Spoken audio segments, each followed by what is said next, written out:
We have a massive amount of ground to cover regarding some explosive new developments, so let us jump right into the madness and explore the twisted roads ahead. A misplaced cup, a distracted moment, a fatal miscalculation, these are the ingredients for a storyline that will shatter the status quo. We are looking at a scenario where a trap meant for one person snaps shut on someone else entirely, and the ripple effects of that single error will tear through the lives of the most powerful people in this town. Let us take a very quick look at where the pieces are currently sitting on the board. We know Jacinda Bracken has crossed a massive, unforgivable line. She has spiked a drink meant for Willow Kane, hoping to incapacitate her, embarrass her, or perhaps put her and her children, Wiley and Amelia, in grave danger by letting her drive while impaired.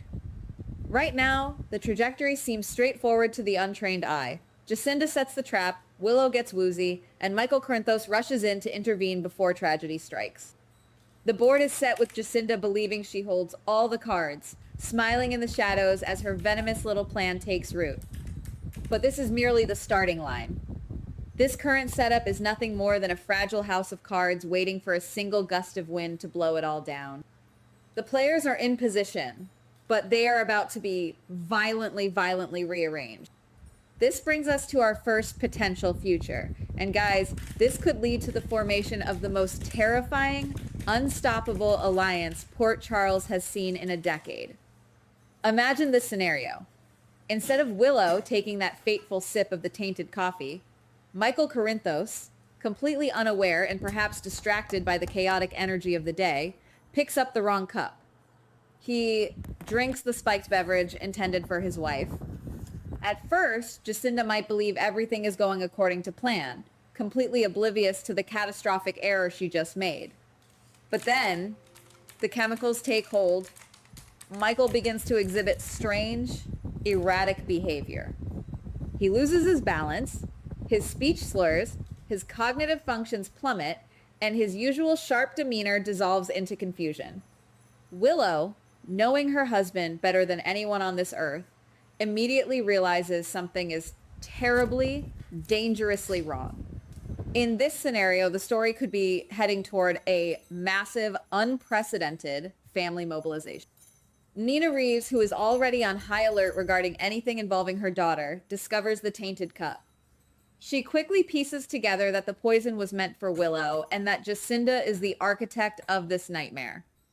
But the bigger consequence may be the involvement of Carly Spencer.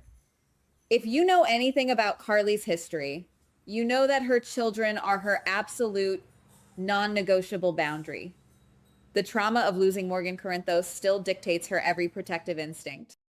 The very second Carly discovers that her firstborn son was drugged, becoming the collateral damage of Jacinda's twisted, petty plot, she will not just get mad, she will go to war. This path leads Carly straight to Sonny Corinthos' door, bypassing all their recent boundaries and personal grievances. Think about the sheer magnitude of this alliance. We are talking about Willow Kane, Nina Reeves, Carly Spencer, and Sonny Corinthos all putting their bitter, deep-rooted differences aside for one singular, terrifying purpose. The absolute destruction of Jacinda Bracken. Who benefits here? Ironically, the Corinthos and Reeves families, as this shared trauma might forge an unbreakable, albeit temporary truce that heals old wounds. Who is in danger? Jacinda. She would not just lose her job, her reputation, or her relationship with Michael. She would be facing the unmitigated wrath of a mob boss and a fiercely protective mother who has nothing left to lose. Michael becomes the living, breathing evidence of her crime. If he remembers her hovering over the drinks before he blacked out, or if security footage catches her in the act, Jacinda is trapped in a corner with a pack of wolves closing in. Now, let us look ahead at a second future, one that is completely different and shifts the genre of this storyline from a family revenge thriller to a dark psychological hostage situation. What happens next may be that Jacinda realizes her mistake immediately as Michael drinks the coffee, but instead of panicking and running away, she pivots with chilling calculation. She manages to isolate a heavily drugged, highly suggestible, and physically compromised Michael before Willow or anyone else can figure out what is happening. She gets him out of the house, claiming he suddenly felt ill and needed fresh air, spiriting him away to a remote location. In this timeline, Jacinda does not just fail. She weaponizes her catastrophic mistake. With Michael under the heavy influence of whatever narcotic she used, she could manipulate him into a highly compromising position. She could coerce him into signing over his ELQ shares, legally binding corporate documents, or even record him confessing to fabricated crimes that could destroy his entire family's legacy. This changes the entire board because it strips the power away from the Corinthos family and places it squarely in Jacinda's manipulative hands. She transitions from a jealous rival to a master extortionist. If that happens, the dynamic shifts entirely. Carly and Sonny aren't just hunting down a nuisance to exact revenge. They are negotiating with a desperate blackmailer who holds Michael's future, his fortune, and perhaps his freedom hostage. This path puts Michael in extreme, prolonged psychological and physical danger, forcing Willow to play a dangerous game of cat and mouse to save her husband's life and reputation. It would elevate Jacinda from a petty, annoying schemer to a top-tier Port Charles villain, capable of holding the most powerful, dangerous family in town by the throat. The stakes would skyrocket, turning a simple poisoning plot into a high-stakes corporate and criminal thriller. But there is a chance that we are looking at a third future, and this is by far the most unexpected, tragic, and earth-shattering route the writers could take. What if the drug Jacinda used has a uniquely lethal interaction with Michael's specific, well-documented medical history? We all know Michael has survived a massive amount of physical trauma in his life, from his childhood, heart issues, and the surgery he endured, to being shot in the head and spending a year in a coma.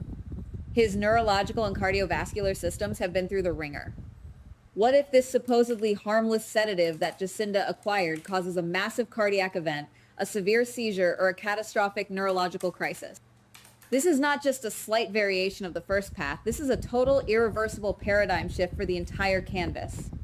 If Michael collapses, stops breathing, and ends up on life support in the intensive care unit fighting for his very survival, this ceases to be a soap opera drama about jealousy and becomes a full-blown attempted murder investigation.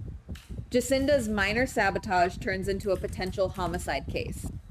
The PCPD, led by a newly reinstated and highly motivated Anna Devon, alongside Harrison Chase, would tear the city apart looking for answers. In this grim scenario, the fallout is unimaginable and far-reaching. Willow would be paralyzed by grief and suffocating guilt, knowing that the bullet, metaphorically speaking, was meant for her. Carly would be completely inconsolable, flashing back to the night she lost Morgan, and that grief would rapidly curdle into a blinding, destructive rage. And Sonny. Sonny would bypass the law entirely. If Michael's life hangs in the balance on a ventilator, Sonny's darkest mob instincts would take over completely. This would lead to a dark, violent, and unrelenting hunt for Jacinda, where she isn't just facing a trial and a prison sentence, but a very real threat of ending up in a shallow grave in the Pine Barrens. It is a terrifyingly dark path, but undeniably fascinating, because it pushes every single character to their absolute moral limit. If you ask me, looking at all these sprawling possibilities, the path that feels most likely and honestly the most satisfying for us as dedicated viewers is the first future, the Grand Corinthos Alliance. I keep coming back to the idea that General Hospital thrives on complex family dynamics and the explosive, fiery fallout of an outsider foolishly messing with the wrong bloodline. The sheer poetic justice of this scenario is too good to pass up. Jacinda thinking she could quietly, cleanly take out Willow, only to accidentally poison the golden boy and heir to the Corinthos Empire, is the kind of karma that makes for legendary television. It forces all the major, historically antagonistic players into a room together with a shared target. Imagine the sheer cinematic power of Carly Spencer and Nina Reeves, two women who have despised each other for years, who have fought over men, children, and businesses standing shoulder to shoulder because someone dared to hurt the family they both care about. Imagine Sonny Corinthos stepping out of the shadows, his eyes cold and dead, realizing that this ambitious, reckless woman nearly killed his son just to settle a petty score. This path makes the most sense because it provides the ultimate cathartic payoff. It gives Michael the agency to be the living, breathing proof that brings Jacinda's world crashing down. If Michael can recall the moments before he lost control, or if the Alliance manages to corner Jacinda into a confession, the victory will be absolute. It strips Jacinda of everything she holds dear, her relationship, her career prospects, her freedom, and her safety, and leaves her entirely at the mercy of Port Charles's most ruthless protectors. She thought she was poking a helpless deer, but she ended up waking an entire pack of starving wolves. Jacinda messed with the absolute wrong family, and watching her realize the magnitude of her error will be incredible television. But guys, we cannot stop there, because if that scenario plays out, what happens next? The story could be heading toward an even bigger, more complex shockwave once the dust finally settles on Jacinda's inevitable downfall. If Carly, Sonny, Nina, and Willow successfully unite to destroy Jacinda and protect Michael, what happens to that fragile, unprecedented alliance the morning after the war is won? Does this shared victory, this trauma-bonded crusade, finally bridge the massive, seemingly insurmountable divide between Carly and Nina? Could we actually see a world where they call a permanent truce, reshaping the social hierarchy of Port Charles? Or does the power vacuum left by Jacinda's exit simply create a new, more dangerous battleground for them to fight over who gets the credit for saving the day? Furthermore, we have to ask, how does this near-death experience change Michael Corinthos? Surviving a poisoning, feeling that utter loss of control and vulnerability, might trigger a darker, more ruthless side of his personality. We have seen glimpses of the cold, calculating mob boss inside Michael before, especially during his battles with his father. What if this trauma pushes Michael to finally embrace his father's dark legacy? What if he decides that playing by the rules and being the good corporate citizen is exactly what made him and his family vulnerable to people like Jacinda?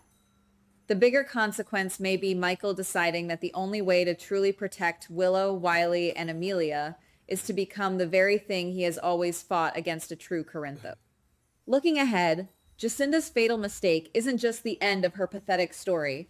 It is the catalyst that could redefine the entire Corinthos family for the next decade. The board is about to be violently flipped, and the consequences, the shifting allegiances, and the character transformations will echo through the streets of Port Charles long after Jacinda Bracken is nothing more than a cautionary tale. Goodbye. Please like, subscribe, and comment on the GH Spoilers Daily channel.